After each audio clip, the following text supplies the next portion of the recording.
Fala pessoal do Mídia Amigos, meu nome é Guilherme Borges, eu sou pastor de adolescentes e de adoração aqui da igreja, também sou formado em administração e teologia e estou aqui para fazer a parte de introdução teológica do semestre, da revista desse semestre, e vai ser muito interessante, né, o tema que vocês estarão estudando com as crianças. A gente vai terminar Gênesis com o estudo da vida de José, lá no capítulo 37 até 50 de Gênesis, e estudar o Pentateuco, o restante do Pentateuco, né, que entre Êxodo, Levítico, Número e Deuteronômio.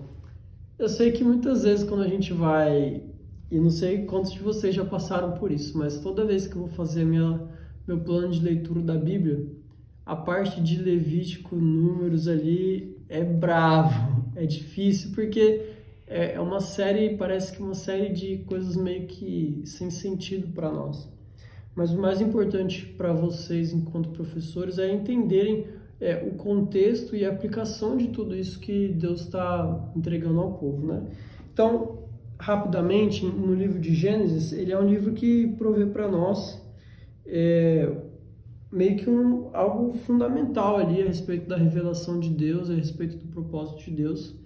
Então, de Gênesis do 1 até o 11, a gente tem ali a criação do mundo, a criação do homem, tem a queda, e nos capítulos seguintes, até o capítulo 11 ali, você tem tudo como a queda afetou a humanidade como um todo, né?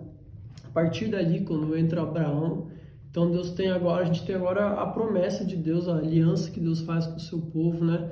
E a promessa que ele faz do envio não só de uma nação que abençoaria todas as nações, uma família que abençoaria todas as nações da terra, mas também de um rei, né? O Messias, que viria para cumprir essa promessa de aliança.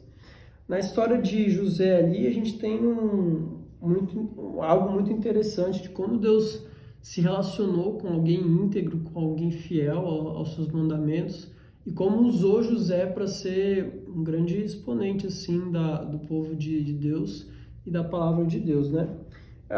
Ali no livro de Êxodo, nós já saindo do período que a gente chama de patriarcal, a gente vai entrar na parte do povo de Israel no Egito. Então, com José, o povo de Israel vem para o Egito. Ali eles viram escravos, né? Após algumas gerações, a geração de um faraó que não conhecia os feitos de José, e aí já entra algo muito interessante que vai percorrer ao longo de todo o Pentateuco.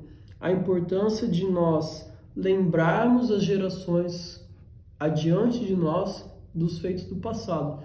Eu falei isso recentemente, eu tenho uma convicção muito forte que a trilha que nós temos que seguir é a memória do nosso passado, e isso é muito importante no contexto do Pentateuco, porque tudo que a gente vai aprendendo no Pentateuco, a gente vê que o povo se esquece, as gerações futuras se esquecem do que aconteceu e o povo cai em pecado. Então, já começa por aí. O faraó, a nova geração, a nova linhagem do faraó não lembra dos feitos de José, e o povo é escravizado no Egito.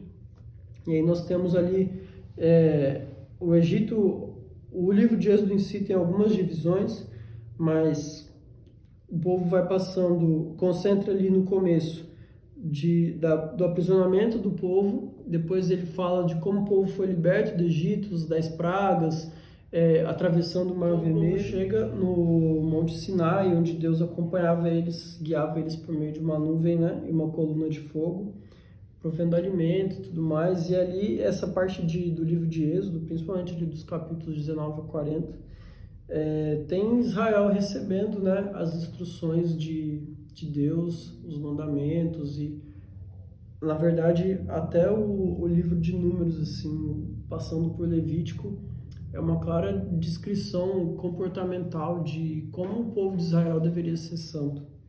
A gente vai entender que o padrão de perfeição moral que Deus aplicou e exigiu do povo era algo que era praticamente impossível da gente conseguir. Para nós é impossível.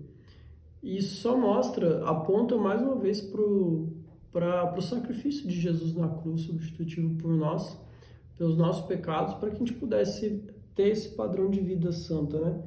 Mas é muito importante a gente sempre pensar nisso, né? De apontar esse caminho para Jesus.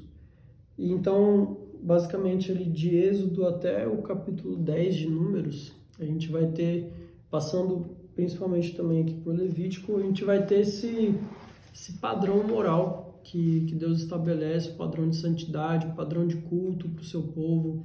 A gente tem ali no finalzinho de Êxodo o tabernáculo sendo estabelecido, onde a glória de Deus desce e transborda sobre aquele lugar. A gente tem o episódio do bezerro de ouro, onde o povo começa a juntar e adorar a Deus para si, porque Moisés está demorando muito no monte. A gente vê como que muitas vezes a humanidade ela é impaciente em relação a mudanças que estão acontecendo na nossa vida. E desde aquela época o povo era impaciente e queria algo que resolvesse rápido os problemas, quando na verdade Deus está andando e nos mudando no meio do processo. E até como crianças, né, que vocês estão ensinando para criança, eles precisam entender isso, que existe um processo, existe um tempo para cada coisa, e o tempo que Deus estava passando com Moisés lá era um tempo importante para todo mundo e que refletiria em bênção para todo mundo, mas o povo infelizmente optou por não seguir. E aí a gente vai ver também que por uma série de erros e de pecados cometidos, Deus ele endurece o tratamento com o povo, e ali ele uma geração inteira vai ser castigada nesse processo que eles estão andando agora de Sinai até chegar na Terra Prometida, em Canaã, ali, na verdade é até Moabe, né? A gente vai ver que a geração incrédula, a geração que não creu, a geração que não confiava que Deus poderia realmente dar aquela terra a eles, por conta disso, eles foram totalmente... eles foram proibidos, vamos assim dizer, por Deus de desfrutar da terra prometida, né? E a gente tem ali o episódio com Josué e Caleb, né? Que foram os únicos que foram conservados ali, e uma geração inteira perdeu as promessas de Deus.